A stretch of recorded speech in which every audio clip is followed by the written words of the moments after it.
March 5ஆம் தேதி நம்முடைய மாண்புமிகு தமிழகத்தினுடைய முதலமைச்சர் ஐயா ஸ்டாலின் அவர்கள் 45 கட்சிகள் அழைச்சிருக்கிறாங்க, அனைத்து அழைச்சிருக்கிறாங்க.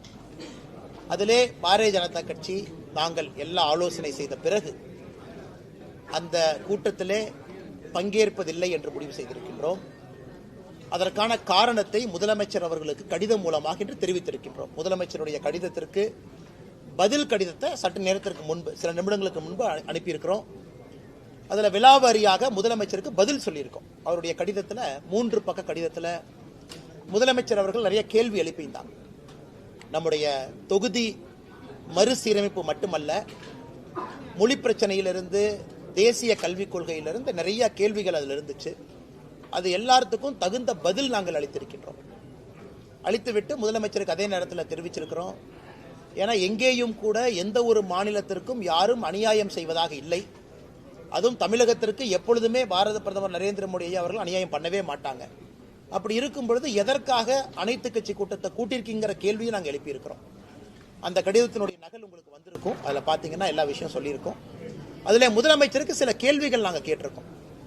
எந்த ஆதாரத்தின் அடிப்படையில் நீங்கள் சொல்றீங்க 848 சீட் ஒதுக்குவாங்க, அல்லது தமிழகத்திற்கு 22 சீட்டு கொடுக்கணும், ஆனால் 10 சீட் தான் கொடுப்பாங்க, எக்ஸ்ட்ரா 12 சீட்டு கொடுக்க மாட்டாங்க, எந்த ஆதாரத்தின் அடிப்படையில், யார் உங்களுக்கு தகவல் கொடுத்தது? ஒருவேளை இவங்க தான் சொன்னாங்கன்னு நீங்க தெரியப்படுத்தினா எங்களுடைய முடிவை நாங்கள் மறுபரிசீலனை செய்ய தயார்.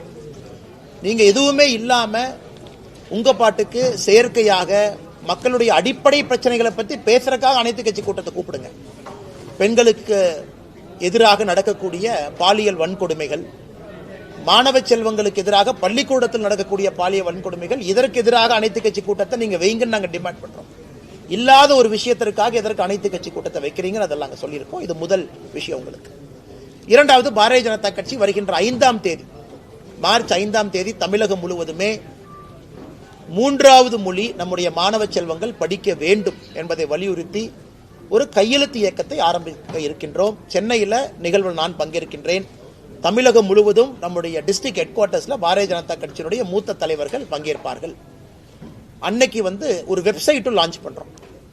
2 விதமாக இந்த கையெழுத்து இயக்கம் நடக்கும். இன்னைக்கு காலையில் சென்னையில் நம்முடைய தலைமை அலுவலகத்தில் அண்ணன் கரு நாகராஜன் அவர்கள், மாநிலத்தினுடைய துணைத் தலைவர்கள், எல்லா தலைவரோடு சேர்ந்து பத்திரிகையாளர் சந்திப்பு நடத்தியிருக்கிறாங்க. எலக்ட்ரானிக் சிக்னேச்சர் வெப்சைட் மூலமா நம்முடைய அன்பு சொந்தங்கள் ஆதரவு கொடுக்கறவங்க போடலாம். அதே போல ஃபீல்டில் ஃபார்ம்லையும் கையெழுத்து போட்டு கொடுக்கலாம். இது மார்ச் 5ஆம் தேதி ஆரம்பிக்கப்படக்கூடிய இயக்கம் மார்ச், ஏப்ரல், மே கடைசி வரை முழுமையாக இந்த இயக்கம் நடக்கும். எங்களுடைய இலக்கு 1 கோடி கையெழுத்து. 1 கோடி கையெழுத்தை தமிழகத்தில் வாங்கணும். அதை மாண்புமிகு ஜனாதிபதி அவங்க கிட்ட கொடுக்கணும் என்பது எங்களுடைய விருப்பம். அதனால அந்த 2 விஷயத்தை பத்திரிகை நண்பர்கள்ட்ட ஃபர்ஸ்ட் சொல்லிடுறோங்கன்னா, அதன் பிறகு உங்களுக்கு இருக்கக்கூடிய கேள்விகளுக்கு பதில் சொல்லுங்க. தொகுதி சீரமைப்பு பற்றி 6 ஆசா கேட்டிருக்கேன். தொகுதி மக்கள் தொகை அடிப்படையிலையா இந்த விகிதாச்சார அடிப்படையில் இந்த குழப்பமான விஷயத்தை அண்ணாமலை ஒரு நிமிஷம், இந்த பிரச்சனை கிளப்புனது யாருங்கண்ணா? தொகுதி மறுசீரமைப்பு அப்படின்னு ஃபர்ஸ்ட் இந்த புரளியை கிளப்புனது யாரு? மாண்புமிகு முதலமைச்சர் ஐயா ஸ்டாலின் அவர்கள் கடிதம் போடுறாரு. எனக்கு டெல்லியிலிருந்து சொன்னாங்க, எனக்கு தகவல் வந்துச்சு, எனக்கு ஒரு இன்ஃபர்மேஷன் இருக்கு, 848 சொன்னாங்கன்னு பிரச்சனை ஆரம்பிச்சது அவர். அந்த பிரச்சனைக்கு முற்றுப்புள்ளி நாங்க வச்சிருக்கோம். என்ன வச்சிருக்கோங்கன்னா, அதாவது ப்ரோரேட்டா, விகிதாச்சார அடிப்படை அப்படின்னு நம்ம சொல்லியிருக்கோம். அப்படின்னா என்ன அர்த்தம்? இன்னைக்கு இந்தியாவில் 543 மக்களவை தொகுதிகள் இருக்கு, 543 பாராளுமன்ற உறுப்பினர்கள் இருக்கிறாங்க.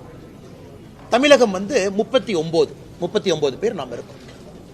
அப்படின்னா 543 நம்ம எவ்வளவு ஒரு ரேஷியோ போட்டுக்கிட்டீங்களா? 7.1516% இருக்கும். 7.2% குறைவு. நாளைக்கு அது 600 சீட்டோ 700 சீட்டோ 800 சீட்டோ 900 சீட்டோ அது வரும் பொழுது விகிதாச்சாரம்னா என்ன? இன்னைக்கு இருக்கக்கூடிய மொத்த சீட்டுல தமிழகத்திற்கு எவ்வளவு பங்கீடு இருக்கோ, நாளைக்கு வரக்கூடிய சீட்டுலையும் தமிழகத்திற்கு அதே பங்கீடு இருக்கும் அப்படிங்கிறது விகிதாச்சாரம். நாளைக்கு அது 1000 சீட்டு போனாலும் அதே 7.2% தானே. இன்னைக்கு யூபிக்கு இருக்கக்கூடிய மொத்த எம்பிக்கள் 543 எத்தனை சதவீதமோ, நாளைக்கு சீட் அதிகமான பிறகு கூட அதே அடிப்படை தானே. இதுதானே விகிதாச்சாரம், இதான ப்ரோரேட்டா. இதை மறுபடியும் குழப்பி ஆர் ஆசா அவர்கள் போன்றவர்கள் எல்லா தலைவர்களும் இதையும் புரிஞ்சுக்கலனா அவங்களுடைய நோக்கம் என்ன? தமிழக மக்களை குழப்பணும், அடிப்படை பிரச்சனையை தமிழகத்தில் பேசக்கூடாது, தமிழகத்தில் சட்டம் ஒழுங்கு சீர்கேடை பற்றி யாரும் பேசக்கூடாது, லஞ்ச லாவண்யத்தை பத்தி பேசக்கூடாது, சம்பந்தமே இல்லாத விஷயத்தை பத்தி பேசிக்கிட்டே இருக்கணும். ஒரே நாடு ஒரே தேர்தல் நான் கொண்டு வரும் பொழுது மிக தெளிவாக ஒரே நாடு ஒரே தேர்தல் எப்ப வரும் தெளிவா சொல்லியிருக்கோம். இந்த டேர்ம் முடிஞ்சு 2029 வர இருக்கக்கூடிய பாராளுமன்றத்தினுடைய டேர்ம் அது 2034 முடியும். அது முடியும் பொழுது ஒரே நாடு ஒரே தேர்தல். இவங்க ஒரு வருஷமா ஐயோ ஒரே நாடு ஒரே தேர்தல் வருதாமா, எங்க திமுக ஆட்சி கலைஞ்சிருமா, எங்க திமுக ஆட்சி 4 வருஷத்துல இல்லாம போயிருமான்னு இப்படிதான் கதை கட்டிட்டு இருந்தாங்க. பாராளுமன்றத்தில் ஒரே நாடு ஒரே தேர்தல் என்று சொல்லும் பொழுது தெல்ல தெளிவாக எப்படி வரும் அப்படின்னு ஒரு கமிட்டி போட்டு முன்னாள் ஜனாதிபதி அவர்கள் அதற்கு தலைமையேற்று ரிப்போர்ட்டை கொடுத்திருக்கோம். அதே மாதிரி நாம தொகுதி மறுசீரமைப்பு என்று சொல்லும் பொழுது சென்சஸ் எப்போ வரும், டேட்டா எப்போ வரும், ஏன்னா ப்ரொபோஷனல் ரெப்ரசன்டேஷன் எப்படி வரும், ஏன்னா உங்களுக்கு சென்சஸ் டேட்டா கூட தேவை இருக்காது. ப்ரொபோஷனல் ரெப்ரசன்டேஷன் அப்படின்னா தான் உங்களுக்கு சென்சஸ் டேட்டா வேணும், மக்கள் தொகை வேணும். இன்னைக்கு நம்ம ப்ரோரேட்டான்னு சொல்றோம். இருக்கக்கூடிய சீட்டு அதே ப்ரோரேட்டா அதே விகிதாச்சார அடிப்படையில் மேல உயரப்போகுது. இது எல்லாம் நாம் சொன்ன பிறகு மறுபடியும் அனைத்து கட்சி கூட்டம் எதற்காக? இதை தெல்ல தெளிவா அமித்ஷாஜி அவர்கள் மட்டும் இல்ல, பாரத பிரதமர் நரேந்திர மோடி அவர்கள் 2023 சொன்னார். மக்கள் தொகை அடிப்படையில் தொகுதி மறு சீராய்வு என்ன பண்றோமோ அது இருக்காது, இது காங்கிரசினுடைய கனவு, மக்கள் தொகை அடிப்படையில் கொடுக்கணும், நாம் அப்படி கொடுக்க போறது கிடையாதுன்னு சொன்னாச்சு. சொன்ன பிறகு மறுபடியும் நீங்க குட்டை குழப்பறீங்கன்னா நீங்க தமிழகத்தில் நடக்கக்கூடிய பிரச்சனையிலிருந்து திசை திருப்புவதற்காக நீங்க ஏமாத்து வேலை செய்றீங்கன்னு தான் அர்த்தம். முதலமைச்சருடைய நேற்றைய ஸ்பீச் எப்படி இருந்துச்சுன்னா, இந்த டேடி மம்மின்னு அந்த இங்கிலீஷ் பாட்டெல்லாம் நான் பார்க்குறேன்னா எல்லாம் மேடையில் ஏறி ஒருத்தரும் டேடி மம்மி டேடி மம்மின்னு சொல்ற மாதிரி தான் அந்த கூட்டமே இருந்துச்சு. அவரை புகழ் பாடுவதற்காக ஒரு கூட்டம் கேட்டால் பிறந்தநாள் விழா, முதலமைச்சருக்கு பிறந்தநாள் விழாக்கு நாங்களும் வாழ்த்து சொல்லியிருக்கோம். பாரத பிரதமர் ஐயா நரேந்திர மோடி அவர்களும் காலையில் வாழ்த்து சொல்லியிருக்கிறாங்க. முதலமைச்சர் நன்றாக நீடூழி வாழ வேண்டும் என்பது எங்களுடைய விருப்பம், நல்லா இருக்கணும் அவர். ஆனால் ஒரு பிறந்தநாள் விழாவை ஒரு அரசியல் மேடையாக போட்டுக்கிட்டு மேடையில் ஏறி பாரதிய ஜனதா கட்சியை திட்டுறது மட்டும்தான் ஒரே ஒரு வேலை என்று மேடையில் எல்லா தலைவர்களும் வரிசையாக பேசினாங்க. அவங்க போட்டி இல்லைன்னா பிஜேபியை யாரும் அதிகமாக திட்டும் அப்படிங்கிறதா நேற்று நிகழ்வுனுடைய சிறப்பை சென்னையில் அந்த மைதானத்தில் நடந்த நிகழ்வு. அதனால் முதலமைச்சர் அவர்கள் ஆட்சியே முடிய போகுது, இன்னும் ஒரு வருஷத்துல ஆட்சியே முடிய போகுது. இன்னைக்கு உட்கார்ந்து 2021 எலெக்ஷனை பத்தி கதை பேசிட்டு இருக்காரு. முதலமைச்சர் அவங்க கிட்ட 4 வருஷத்துல நீங்க என்ன சாதனை பண்ணீங்கன்னு நேற்று மேடையில கொடுத்திருக்கணும்ல. ஐயா முதலமைச்சர் அவர்களுக்கு 72வது பிறந்தநாள் விழா கொண்டாட்டத்தின் பொழுது பாருங்க 4 வருஷம் நாம் வந்த பிறகு தமிழகத்துல பாருங்க சட்டம் ஒழுங்கு இப்படி இருக்கு, பெண்களுக்கு எதிரான வன்கொடுமைகள் 10% குறைஞ்சிருக்கு, இப்படித்தானே பேசுவாங்க. முதலீடுகள் இவ்வளவு கொண்டு வந்திருக்கேன், இதுதான் 4 வருஷம் கழிச்சு நான் பேசி பார்த்திருக்கேன். முதல் முறையா ஒரு முதலமைச்சர் 2021 எலெக்ஷன் இப்படி நடந்திருந்தா அப்படி நடந்திருந்தா அப்படின்னு சொன்னாலே முதலமைச்சர் அவர்களுக்கு ஆட்சி செய்வதற்கு விருப்பம் இல்லை, ஏதாச்சும் ஒரு கட்சியை குறை சொல்ல வேண்டும், அது மட்டும் தன்னுடைய விருப்பமா வச்சிருக்காங்க. அடுத்து ஐயா வைகோ அவர்களை போன்றவர் நேற்று என்னை கொஞ்ச நேரம் திட்டினார். அவருக்கு எவ்வளவு சந்தோஷமா வைகோ ஐயா அவர்களுக்கு என்னை கொஞ்ச நேரம் ஒருத்தர் செங்கல் எடுத்துருவான்னு வர்றான், அவனை விட மாட்டேன், நான் இருக்கிற வரைக்கும் எப்படி செங்கல் எடுப்பான். அரசியல்ல சில தலைவர்கள் ஏன் ரிட்டையர் ஆகணும் அப்படிங்கிற உதாரணம் ஐயா வைகோ அவர். அந்தந்த வயசு வரும்போது ரிட்டையர் ஆயிடும், ஆகலின்னா அந்த பிரச்சனை வரும். மேடைக்கு போய் என்னை மாதிரி சின்ன பையனை எல்லாம் பிடிச்சி திட்டுறது, முதலமைச்சர் அவர்களுக்கு புகழ் பாடுவதற்காக அந்த மேடையை பயன்படுத்துறது, இது மட்டும்தான் இருந்ததோ தவிர ஆக்கப்பூர்வமாக இந்த பிறந்தநாள் விழால ஒரு தலைவர் ஒரு கருத்து சொன்னாங்க அப்படின்னு நான் பார்க்கலீங்கண்ணா. அப்படித்தான் அண்ணனுடைய கேள்விக்கான பதில் அதானுங்கண்ணா. அதாவது ஆக்கப்பூர்வமா இல்லாம இன்னும் 2021 எலெக்ஷனை பத்தியே நோன்றாருன்னா அவர் 4 ஆண்டு காலமாக எந்த வேலையும் செய்யலின்னு தான் அர்த்தம். இந்திய அரசியல் வரலாற்றுல அநாகரிகமாக பேசக்கூடிய ஒருவர் இருக்கிறார் அப்படின்னா நம்முடைய துணை முதலமைச்சர் மதிப்புக்குரிய ஐயா உதயநிதி ஸ்டாலின் அவர்கள். நான் அந்த பழைய விஷயத்தெல்லாம் பெண்கள் இருக்கிறாங்க, எங்க சகோதரிகள் இருக்கிறாங்க, நான் பேச ஆரம்பிச்சா தவறா போயிருங்க. அம்மையார் சசிகலா அவங்களை பத்தி என்ன சொன்னாங்க, அண்ணன் எடப்பாடி அவர்களை பத்தி என்ன சொன்னாங்க, ஐயா மோடி அவர்களை பத்தி என்ன சொன்னாங்க, மோடி அவர்களை 29 பைசா மோடி, எத்தனை விஷயம் சொல்லிக்கிட்டே போலாம். இன்னைக்கு நான் முடிவு செய்து விட்டேன், அவர்களுக்கு அவர்கள் பாஷையில பேசினா தான் புரியுதுங்கண்ணா, இல்லாட்டி புரியறது இல்லை. இந்த காதுல வாங்கி இந்த காதுல விட்டுறாங்க. அப்ப இல்லாட்டி நீங்க போய் பிரஸ்ல போய் கேட்டா அண்ணாமலையா யாருன்னே தெரியாது பாரு, அல்லது பிரஸ்காரங்க மைக் நிட்டுனா அதெல்லாம் தெரியாது, இவரை பத்தி கேட்டா சினிமா நான் பாக்குறது இல்லையும் பாரு. இதுதான் அவருடைய பதில், இது அநாகரிகமான பதில். இப்படித்தான் தொடர்ந்து நடந்து கொண்டிருக்கிறது. அதாவது தமிழகத்தினுடைய தீய சக்தி திமுகன்னு சொன்னவர், அவர் உயிரோடு இருக்கும் வரை சாதிக் பாஷா அது இது 2G ஊழல் அவர் பேசினதை எடுத்து நீங்க ரீல போட்டு பாருங்க. அவ்வளவு பேசிய வைகோ அவர்கள் இன்னைக்கு என்ன சொல்றாங்கன்னா, அவர் உயிரோடு இருக்கும் வரை தமிழகத்தில் திமுக ஆட்சி யாரும் அகற்ற முடியாதுங்கிறார். வைகோ ஐயா நல்லா இருக்கணும், 150 வருஷம் வாழனது வேறங்கண்ணா. அதனால ஏற்கனவே சொல்லி இருக்கின்றோம், வைகோ ஐயா கண் முன்னாடி 2026 திமுகவினுடைய ஆட்சி இல்லாம போகும். வைகோ ஐயாவும் பார்க்கத்தான் போறாங்க. ஏன்னா இவ்வளவு பெரிய ஒரு தலைவர், தனிப்பெரும் தலைவர் வைகோ ஐயா அவர்கள் திமுக கட்சிக்கும் முதலமைச்சர் அவர்களுக்கும் புகழை பாடக்கூடிய கோர்ட்டில் ஒரு குமாஸ்தாவாக மாறி இருப்பது ஒரு வேதனைக்குரிய வருந்தத்தக்க ஒரு விஷயங்கள்.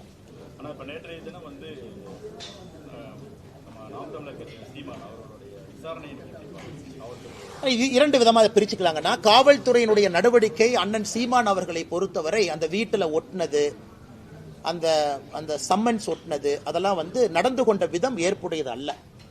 ஏன்னா ஒரு புகார் வந்திருக்கு, காவல்துறை விசாரிக்கணும். புகார் வந்திருக்கு, சீமான் அவர்கள் ஒத்துழைக்கணும். அது எந்த மாற்று கருத்து இல்லைங்கண்ணா. புகார் வந்திருக்கு, விசாரித்த பிறகு சார்ஜ் ஷீட் போடணும். அதெல்லாம் காவல்துறைக்கு முழு அதிகாரம் இருக்கு. ஆனா நான் ஒரு சம்மனை ஒட்டினேன், சம்மனை யாரோ ஒருத்தர் கிழிச்சாங்க, அதனால அவரை நான் தூக்கிட்டு போனேன், அவரை போலீஸ் ஸ்டேஷன்ல போய் அவங்க என்னை அடிச்சாங்கன்னு போலீஸ் நானே கம்ப்ளைண்ட் கொடுத்தேன், எனக்கு அது ஏதோ ஒரு இடத்துல தமிழகத்தினுடைய காவல்துறை தன்னுடைய அதிகாரத்தை தவறாக பயன்படுத்துகின்றார்களோ என்கின்ற ஐயம் எனக்கு ஏற்பட்டுச்சு. ஏன்னா சம்மனை பொறுத்த வரைக்கும் எக்ஸ்பிளைன் பண்றாங்க. ஏன்னா பல பேர் பல கருத்துக்கள் சொல்றாங்க. சம்மன்கிறது என்ன அப்படின்னா, ஒரு காவல்துறை அதிகாரியோ ஒரு கோர்ட்டோ யாராவது நான் விசாரிக்கணும், அவங்கள்ட்ட ஒரு இன்ஃபர்மேஷன் இருக்கு, நான் கேதர் பண்ணணும் அப்படின்னா சம்மன் பண்ணி வர சொல்லுவாங்க. நீங்கள் நானும் தொடர்ச்சியா அந்த சம்மனுக்கு போகல, முதல் சம்மன் கொடுப்பாங்க போகல, ரெண்டாவது சம்மன் கொடுப்பாங்க போகலைன்னா அது கோர்ட் மூலமாக வாரண்டா மாறும், அது பிடி வாரண்டாக மாறும். அப்ப கண்டிப்பா போடணும். இன்னைக்கு சம்மன்ஸ் எப்படி ஆகி போச்சுனாங்கன்னா, எந்த விதத்திலும் அனுப்பலாம், இமெயில் அனுப்பலாம், வாட்ஸ்அப்ல அனுப்பலாம். சீமான் அவர்களை போன்ற அரசியல் தலைவர்கள் எங்க இருந்தாலும் அந்த லோக்கல் கான்ஸ்டபிள் மூலமா மேடைக்கு சர்வ் பண்ணலாம். அவர் கிருஷ்ணகிரி தர்மபுரி பக்கத்தில் இருக்காருன்னா அங்க போய் சர்வ் பண்ணலாம். ஸோ வீட்டு வாசல்ல சர்வ் பண்றது எனக்கு புரியலீங்கன்னா, வீட்டுக்குள்ள போய் சீமான் அவர்கள் மனைவி கையில அந்த சம்மனை கொடுக்கலாம், அதான் முறை. வீட்டுக்குள்ள யார் இருக்காங்க அவங்க கையில சம்மனை கொடுத்து கையெழுத்து வாங்கி போட்டோ எடுத்துட்டு போவாங்க. நான் சம்மன் கொடுத்துட்டேன், நான் சம்மன் கொடுத்த பிறகு தப்பிச்சுட்டு போறாங்க அப்படின்னா அது வாரண்டா மாறும். இதுல எனக்கு ஆச்சரியம் என்னன்னா, கேட்ல ஒட்டுறது. கேட்ல யார்ட்ட ஒட்டுவாங்கன்னா, ப்ரொக்ளைம்டு அஃபெண்டர் மேலதான் கேட்ல ஒட்டுவாங்க. அதாவது தேடப்படக்கூடிய குற்றவாளி கேட்ல ஒட்டுவாங்க, நான் பார்த்திருக்கேன்.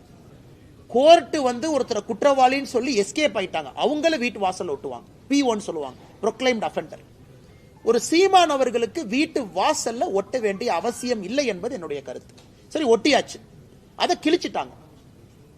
எப்ப அதை ஆக்ட் பண்ணணும்னா, அடுத்த நாள் சீமான் அவர்கள் 11 மணிக்கு வரல அப்படின்னா தான் காவல்துறை நடவடிக்கை எடுக்கணும்.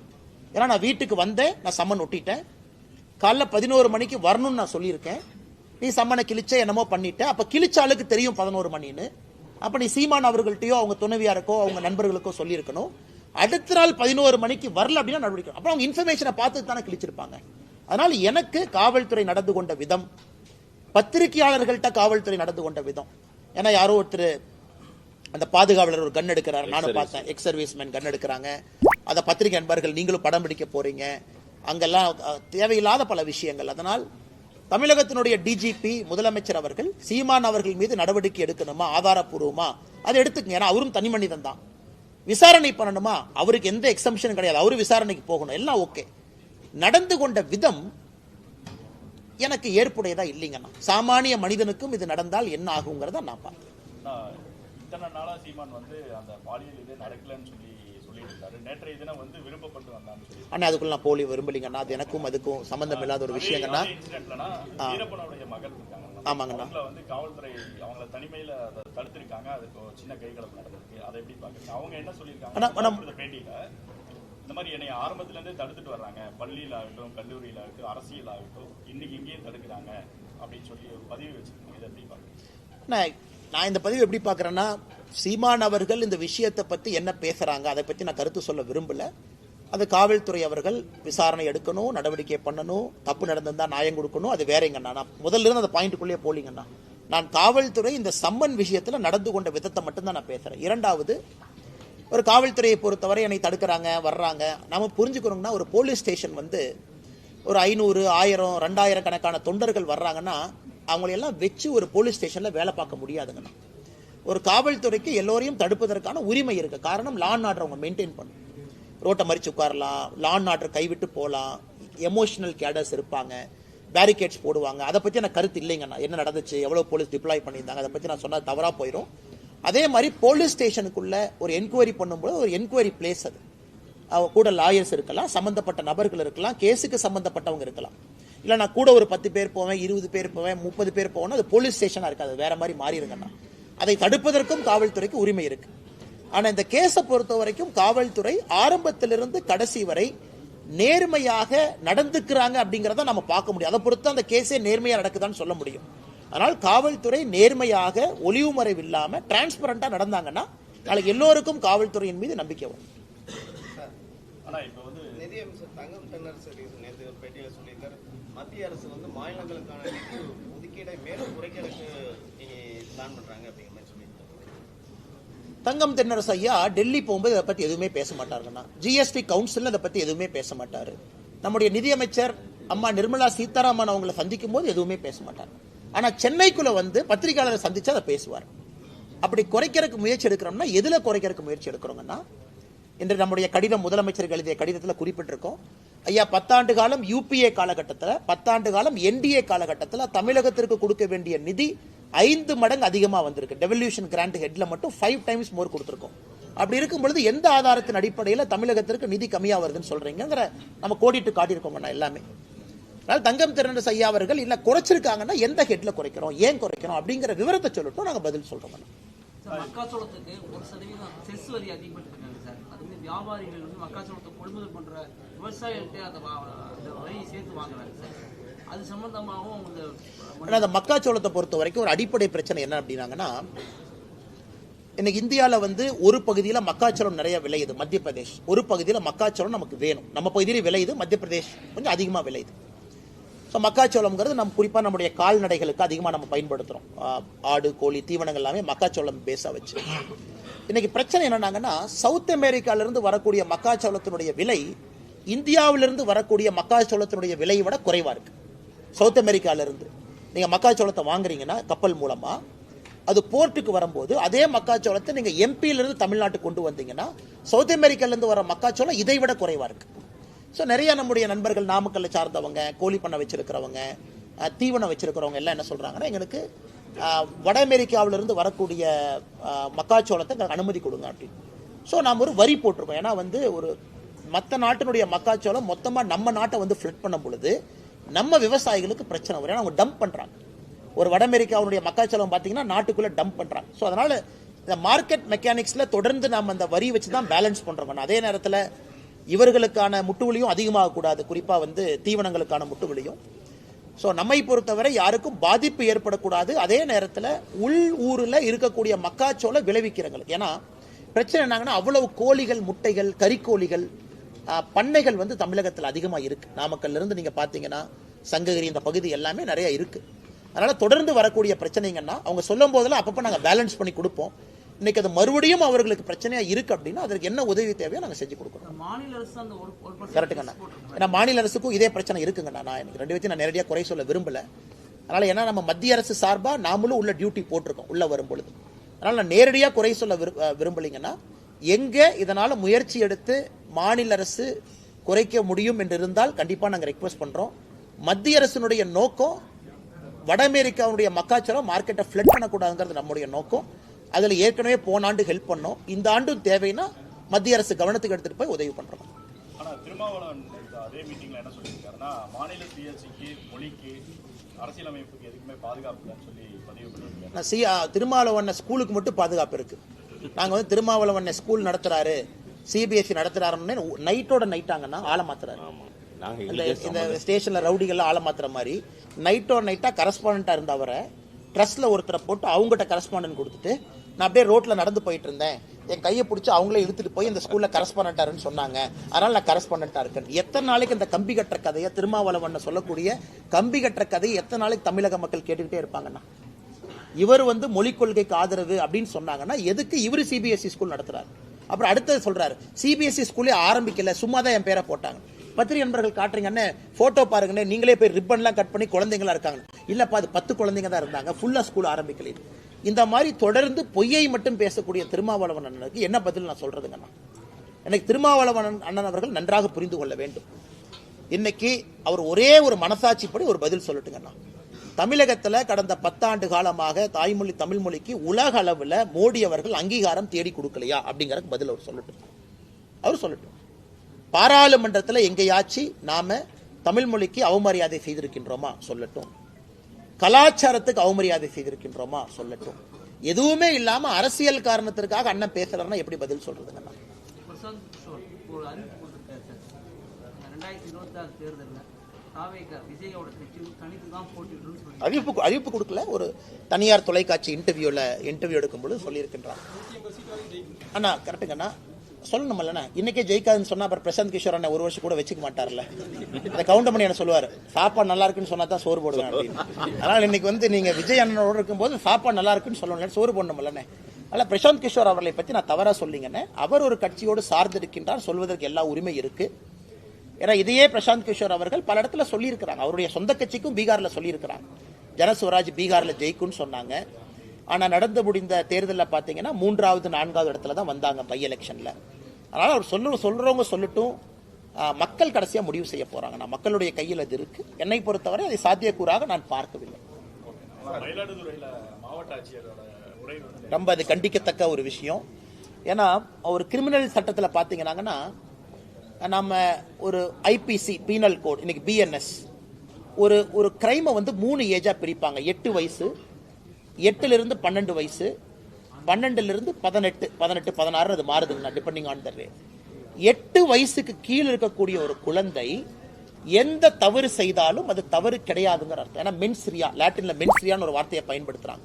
அப்பனா அந்த குழந்தைக்கு மனசளவுல சைக்காலஜிக்கல் அளவுல தப்பு செய்யணும் அப்படிங்கிற எண்ணம் அந்த குழந்தைக்கு உருவாகிறத 8 வயசை தாண்டி. 8 வயசு கீழே அவங்க குழந்தை. அதனாலதான் நம்முடைய பீனல் கோட்ல கிரிமினல் சட்டத்தில் பாத்தீங்கன்னா பிலோ 8 இயர்ஸ் நோ அஃபென்ஸ். அந்த குழந்தை கத்தி எடுத்து ஒருத்தர் குத்தி கொன்னா கூட அது அஃபென்ஸ் இல்லை, ஏன்னா தெரியாம குத்திட்டாங்க, ஏன்னா மென்ஸ்ரியா டெவலப் ஆகல. இது வந்து ஒரு பேசிக் காமன் சென்ஸ். ஒரு ஐஏஎஸ் படித்து விட்டு ஒரு மாவட்டத்தினுடைய ஆட்சியராக இருக்கக்கூடிய அதிகாரி ஒரு 3.5 வயசு இருக்கக்கூடிய குழந்தை பாலியல் வன்கொடுமையில் அந்த குழந்தை மாட்டியிருக்காங்க. அந்த குழந்தை மாட்டினதுக்கு காரணம் அந்த குழந்தையினுடைய நடவடிக்கை சரியில்லை, அந்த குழந்தை அவங்களை இன்சல்ட் பண்ணாங்க, அதனாலதான் அந்த குழந்தையின் மீது பாலியல் வன்கொடுமை நடத்தப்பட்டதுன்னு சொன்னதை வன்மையா கண்டிக்கிறோம். அதே நேரத்தில் மாநில அரசை நான் பாராட்டுறேன். காரணம் உடனடியாக அந்த மாவட்டத்தினுடைய ஆட்சியரை மாத்தினாங்க. அது ரொம்ப முக்கியம். ஏன்னா மெசேஜ் கொடுக்கணும். ஒரு மாநிலத்தினுடைய அரசு இது போன்ற அதிகாரிகள் தவறு செய்யும் பொழுது உடனடியா மெசேஜ் பப்ளிக் கொடுக்கணும். நேத்து மாநில அரசு உடனடியா அந்த ஆட்சியரை மாத்தி இன்னொரு ஆட்சியரை போட்டிருக்காங்க. அது வரவேற்கப்பட வேண்டிய ஒரு விஷயம். நான் நேற்று முதல்வர் வந்து அதே மேடையில்னா எங்கள் கூட்டணியில விரிசல் இல்ல, விரிசல் விழுன்னு நினைக்கிறவங்க தலையில மண் விழுன்னு சொல்லியிருக்கேன். அண்ணே பார்த்தேன் அண்ணே, விரிசல் விழுந்தா தானே மண் விழுவும். இப்ப ஒரு வீட்டுல வந்து விரிசல் வந்தா தானே தலைமையில மண் விழுகும். 2 ஸ்டேட்மெண்ட்டுக்கு அதனால முதலமைச்சர் அவர்கள் விரிசல் இல்லாம மண் எப்படி விழுகும்? நான் ஒரு வீட்டுக்குள்ள இருந்து அது விரிசல் விரும்பான்னு பார்த்துட்டே இருக்கிறேன். அது விரிசல் வந்தா தானே தலைமையில மண் விழுகும். அதனால முதலமைச்சர் அவர்கள் பாதி உண்மையை ஒத்துக்கிட்டாரு மண் உலகம்னு, மிச்ச பாதி உண்மையை இன்னும் 6 மாசத்துல ஒத்துக்குவாரு. இன்னும் 8 மாசத்துல கூட்டணி எதுவுமே இருக்காது, தனியா அவர் இருப்பார். இது நடக்கத்தான் போது, நீங்க டிசம்பர்ல பாருங்க. கண்டிப்பாண்ணே விரிசல், அவர் விரிசல் தானே சொல்லியிருக்காரு. முதல்ல விரிசல் வந்து அப்புறம் உடையின, அதுக்கு 8 மாச காலமாகும். ஏன்னா இன்னைக்கு திருமாவளவன் அண்ணன் வந்து தோழமை சுடுதல் இருக்காரு. அதாவது வந்து முதலமைச்சர் கொஞ்சம் பேசினா கூட லைட்டா பேசணும், அடுத்து நான் வந்து புகழ் தரணும்னு சொல்லிட்டு தோழமை சுடுதல் தான் இன்னைக்கு இருக்குங்கண்ணா. நீங்க வைகோ ஐயாவை நல்லா யோசிச்சு பாருங்க. அவர் எப்பொழுதுமே ஒருத்தரை புகழ்ந்தாருன்னா 1 வருஷம் கழிச்சு திட்டுவார். அது வைகோ ஐயாவுடைய பேட்டர்ன். அது என்டிஏவுக்கு அதே தான் நடந்தது, அடல் பிகாரி வாஜ்பேயிக்கு அதே தான் நடந்தது, பிஜேபிக்கு அதே தான் நடந்துச்சு, இன்னைக்கு ஐயா மு.க. ஸ்டாலின் அவர்களுக்கு அதே தான் நடக்க போகுது. அதனால வைகோ ஐயா அவர்கள் 2025 26 ஜனவரியில ஃபார்முக்கு வருவார். அதுக்கு நான் காத்துக்கிட்டு இருக்கேன். ஆனா இப்ப தர்மபுரி மாவட்ட பொறுப்பாளர் திமுக ஐஏஎஸ் ஐபிஎஸ் அதிகாரிகள் வந்து பேச்சுக்கு ஆனா இந்த திமுகவை பொறுத்த வரைக்குங்கன்னா இந்த மாவட்ட செயலாளர் பதவி வந்தோன்னா உங்களுக்கு என்ன ஆகி போயிருதுன்னா அந்த மாவட்டத்தினுடைய குறுநில மன்னன் அவங்களே பட்டம் சூட்டிக்கிறாங்க. திமுக மாவட்ட செயலாளர் நான் தான் குறுநில மன்னன். இந்த மாதிரி மாவட்டத்தினுடைய ஆட்சியர் எஸ்பி எவனா இருந்தா எனக்கு என்ன எங்கிட்ட வந்து பேசிட்டு போங்க யான். இதெல்லாம் ஆணவத்தினுடைய ஒரு அதிகாரத்தினுடைய ஒரு வெளிப்பாடுங்கண்ணா. அந்த ஆணவத்தினுடைய வெளிப்பாடு தான் அந்த தர்மபுரியில திமுகவுடைய மாவட்ட செயலாளர் பேசிய பேச்சு கட்சி மீட்டிங்ல திமுக அழிய ஆரம்பித்து விட்டது, மக்களே அவங்களை வெளியே அனுப்பிடுவாங்க அப்படிங்கறதுக்கு சான்று தான் இது. வருகின்ற காலத்துல அவங்களுக்கு தெரியும் ஆணவத்தை எப்பொழுதும் ஜனநாயகத்துல மக்கள் ஏற்றுக்கொள்ள மாட்டார்கள்.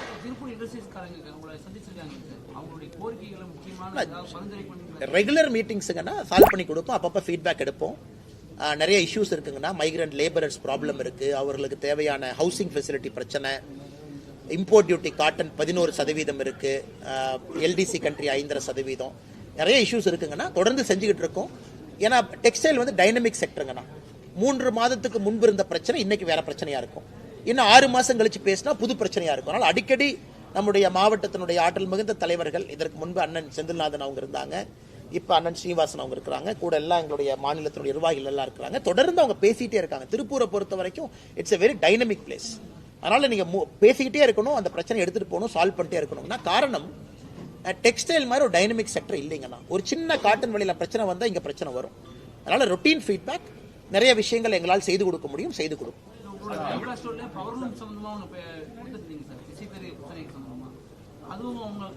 ஆமாங்கண்ணா, அதுவும் இன்னைக்கு பேசணும், என்னென்ன முயற்சி எடுத்திருக்கோம் நம்ம சொன்னோம். பாரத் டெக்ஸ் ஃபேர்ல நம்ம பிரதமர் மோடி ஐயா சொல்லியிருக்காங்க அடுத்து என்ன பண்ண போறோம், என்ன செய்ய போறோம்னு. குறிப்பா உங்களுக்கு அந்த டஃப்ட் ஸ்கீம் திரும்ப வரணும், அதெல்லாம் பேசியிருக்கோங்கன்னா 100% செஞ்சு கொடுப்போம். தமிழர்களுடைய கலை கலாச்சாரத்தை இந்த திமுக அழிக்க பார்க்குது அப்படின்னு சொல்லிட்டு இந்த பகுதியாவது ஆதிச்சநல்லூர் கீழடி போல வந்து இங்கேயும் அகழ்வாராய்ச்சி பண்ணணும் அப்படின்னு சொல்லிட்டு காவுத்தம்பாளையம் கிராமத்தில் கிட்டத்தட்ட 600 நாட்களாக தொடர்ந்து. ஆனா நாங்க எங்க ஆதரவு கொடுத்தோங்கன்னா, எங்க ஆதரவு கொடுத்திருக்கோம். ஆதரவு கொடுத்தது மட்டும் இல்லாம நம்முடைய மத்திய அரசுக்கு எழுதியிருக்கோம். மத்திய அரசு பதில் என்ன போட்டிருக்காங்கன்னா, இதை வந்து மாநில அரசு முன்னெடுக்கணும், மாநில அரசு முன்னெடுத்த பிறகு நாங்கள் வருகின்றோம் சொல்லியிருக்காங்க. இது ரொம்ப ஆச்சரியம் என்னன்னா, அந்த கிராமத்து மக்கள் வந்து கிட்டத்தட்ட 700 நாளாங்க அன்னைக்கு 600 நாட்களை தாண்டி தொடர்ந்து இருக்காங்க. அண்ணன் ஏபி முருகானந்தம் அவங்க எல்லாம் போய் பார்த்துட்டு வந்தாங்க. நானும் அவர்களை சந்திச்சேங்கன்னா, நாங்கள் அவர்களோடு இருக்கின்றோம். குறிப்பா அந்த நடுக்கல், அந்த இருக்கக்கூடிய கல்லெல்லாம் பார்த்தீங்கன்னா அவ்வளவு பழமையான ஒரு கற்கள், அதுல எந்த ஒரு இது இல்லை. அதனால தமிழகத்தினுடைய கலாச்சாரத்தை பாதுகாக்கிற அது இதுன்னு சொல்லக்கூடிய முதலமைச்சர் அவர்கள் ஏன் இதுவரைக்கும் இங்க கவனம் கொடுக்கல அப்படிங்கிற ஆச்சரியம் எனக்கு இருக்கு. அதனால நிச்சயமாக கவனம் கொடுக்கணும். ஒரு மக்களை 600 நாட்களுக்கு முன்பு ஒரு அரசு உதாசீனப்படுத்துறாங்கன்னா அந்த அரசுக்கு உண்மையாலும் மக்களின் மீது ஒரு மரியாதை இருக்கா அப்படிங்கிற கேள்விதான் நமக்கு எழுதுங்க. ஆனா நேற்றைய தினம் சீமானோடைய விசாரணை நேரம் காலதாமதத்துக்கு வந்து காவல்துறையினர் சீமான் சொல்லியிருக்காரு. குறிப்பா வந்து முதல்வர் பேசி முடிச்சதுக்கு அப்புறம் தான் வெளியில அந்த ஹோட்டல்ல இருந்தே கிளம்ப சூழ்நிலை இருந்துச்சு அப்படின்னு சொல்றாரு சீமான். அண்ணே நான் தெரியலங்கண்ணே, நான் நேற்று 10 மணிக்கு படுத்து தூங்கிட்டேங்கண்ணே. ஏன்னா காலையில் நேரமே நான் கோயம்புத்தூர் வரணும் நிகழ்ச்சிக்குன்னு சொல்லிட்டு எனக்கு இரவு என்ன நடந்தது, யார் எத்தனை மணிக்கு பேசினாங்கலாம் எனக்கு தெரியாதுங்கண்ணா. ஏன்னா லேட்டாக தான் நடந்திருக்கும். அதனால எனக்கு சத்தியமா தெரியலங்கண்ணா. திருப்பூர் மாநகராட்சி மேயர் அவர் உங்களை பத்தி ஒரு ஃபர்ஸ்ட் மீட்ல பேசுறப்ப என்ன சொல்லிட்டாரு, இந்த மாதிரி கொங்கு மண்டலத்தை சேர்ந்தவர் அவர் வந்து இப்படி ஒரு அரைவேக்காடு அப்படின்ற ஒரு வார்த்தையை பயன்படுத்தி அது மாதிரி பேசுறாருன்னு சொல்லியிருக்காங்க. அதை பத்தி கோவம் வரத்தானே செய்யும். ஏன்னா அவங்களுடைய நெஞ்சில சுமக்கிற தலைவரை பத்தி நம்ம தப்பா பேசுறோம் அப்படிங்கிற கோவம் வரத்தாங்கன்னு செய்யும். அதான் இவங்களே என்னன்னாங்கன்னா அடிமைகள்னா, அவங்கெல்லாம் அடிமைகள். இவங்கெல்லாம் எப்படிப்பட்ட அடிமைகள்னா, எந்த வித ஒரு தலைவனுக்கு ஒரு தகுதி இருக்கணுங்கண்ணா. There should be a basic character. மண்ணிலிருந்து வந்திருக்கணும், மண் சார்ந்து வந்திருக்கணும், மக்களுக்கு ஏதாச்சும் பண்ணியிருக்கணும். அவர்களை எல்லாம் தலைவர்களா ஏத்துக்கிட்டு சுத்துற கட்சி இந்த திமுக. உதயநிதி ஸ்டாலின், இன்பநிதி அவர்கள். உங்க திருப்பூர் மேயர்லாம் போய் இன்பநிதி ஸ்டாலினுக்கு சேவை பண்ணுங்கன்னா போய் சேவை பண்ணுவார், அந்த மாதிரி ஆட்கள். அதனால இவங்க சொல்ற கருத்துக்கெல்லாம் பதில் சொல்லி என்னுடைய தரத்தை நான் தாழ்த்திக்க விரும்பலீங்கன்னா, நான் உதயநிதி ஸ்டாலின் அவர்கள் ஒரு தலைவராகவே மதிக்கல. ஆனஸ்டா சொல்லணும்னா அதை விட எத்தனையோ பஞ்சாயத்து தலைவர்களை நான் பெருசா மதிக்கிறேன். ஏன்னா அவங்க எல்லாம் மண்ணிலிருந்து வேலை செஞ்சு வர்றாங்க. இவங்க எல்லாம் சும்மா ஸ்டாலின், கருணாநிதி அப்படிங்கிற ஒரு சர்நேமை வச்சுக்கிட்டு ஆட்சியில சுத்திக்கிட்டு இருக்கிறாங்க. அவர்களுக்கு இவர்கள் வரிந்து கட்டி கொண்டிருக்கின்றார்கள். அதனால இந்த மேயர் சொல்றதுனால நாங்க என்ன தாழ்ந்து போயிருவோமா? அதனால திமுகவை பொறுத்தவரை எங்க தூத்துக்குடியில் யாரோ சொன்னாங்களாமா, அங்கிருந்து ஆள் விட்டு என்னை அடிப்பாராமா, அனுப்புன்னு. இதுதான் ஒரு வராஜக வன்முறை, ஒரு ரவுடி கட்சிக்கு திமுக உதாரணம்னா பேச்சுல செயல்ல தொடர்ந்து நடந்துகிட்டு இருக்கிறாங்க. நானும் பார்த்துக்கிட்டு தான் இருக்கிறேங்க. அது அப்பா இல்லைன்னா அப்பத்தான். ஏன்னா அது கரெக்டா பாருங்கன்னா அது அப்பான்னு வராது. நீங்க கரெக்டா அது போட்டீங்கன்னா அது அப்பத்தான் வரும். அப்பத்தானா என்னன்னு தமிழ்நாடு தெரியும். ஏன்னா நம்ம ஊர்ல தான் அப்பத்தாங்க. அந்த அது வரக்கூடாதுங்கிறதுக்காக பாதி தமிழ் பாதி ஆங்கிலத்துல போட்டு அது அப்பா ஆப்னு மாத்திருக்காங்க. அதுலயே எவ்வளவு பெரிய ஃப்ராடு பண்றாங்கன்னு பாருங்க. அது ஆக்சுவலா அது அப்பத்தான் ஆப். அதை வச்சு இவங்க பண்றதே வந்து பண வசூல். எனக்கு எல்லா இடத்துலயும் நம்முடைய ஸ்கூல் நடத்துறவங்க என்ன சொல்றாங்கன்னா, ஐயா அந்த வேட்டை பண வசூல் பண்றதுக்கு இந்த மாதிரி ஆரம்பிச்சிருக்கிறாங்க. முதல்ல வந்து 2021க்கு முன்பு சிபிஎஸ்இ பள்ளிகளுக்கு 3 ஆண்டுகளுக்கு ஒரு முறை தான் ரெனியூவல் இருந்துச்சு. இவங்க வந்த பிறகு வருஷத்துக்கு ஒருக்கா. அதனாலதான் மத்திய அரசு இன்னைக்கு பர்மிஷனே தூக்கிட்டோம். நாங்க ஏன் தூக்கணுங்கன்னா போன வாரம் பர்மிஷனே தூக்கியாச்சு. ஏன்னா மாநில அரசு சிபிஎஸ்சிக்கு நீ அங்கீகாரமே கொடுக்க வேண்டாம். நீ கொடுக்கறதுக்கான அறிவிப்பை தூக்கிய நீ 5 லட்சம் 10 லட்சம் 15 லட்சம் வசூல் பண்ற, எதுக்கு உனக்கு பணம் கொடுக்கணும்?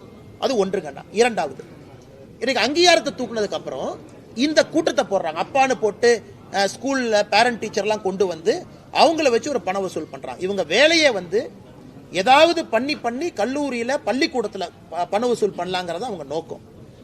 நான் ஏற்கனவே சொல்லிக் கொண்டிருக்கின்றேன், இந்த மும்மொழி கொள்கையினுடைய பிரச்சனையே தனியார் பள்ளிகளுக்கு ஒரு நியாயம், அரசு பள்ளிகளுக்கு ஒரு நியாயம்ங்கிறனால தான் நாங்க போராடுறோம்.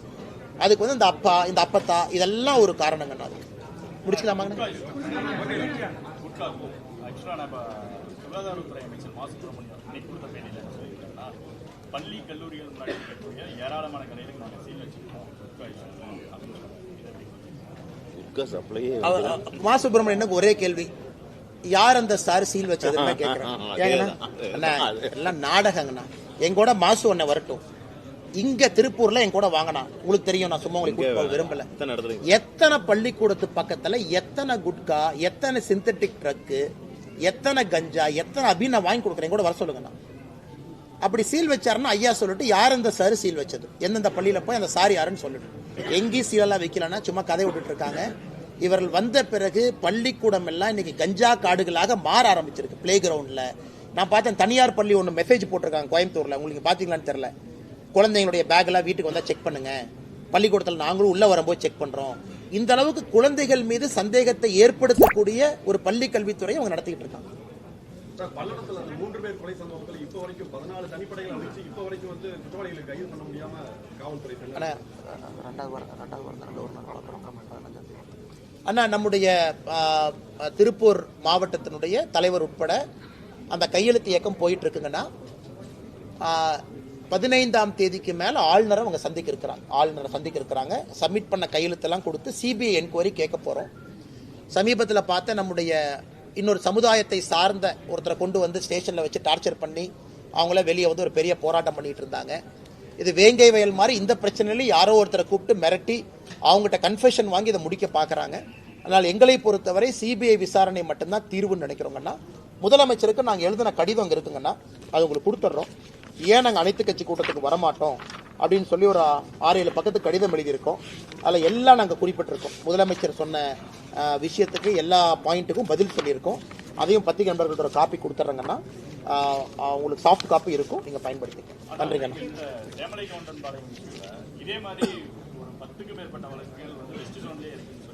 உண்மைதாங்கண்ணா.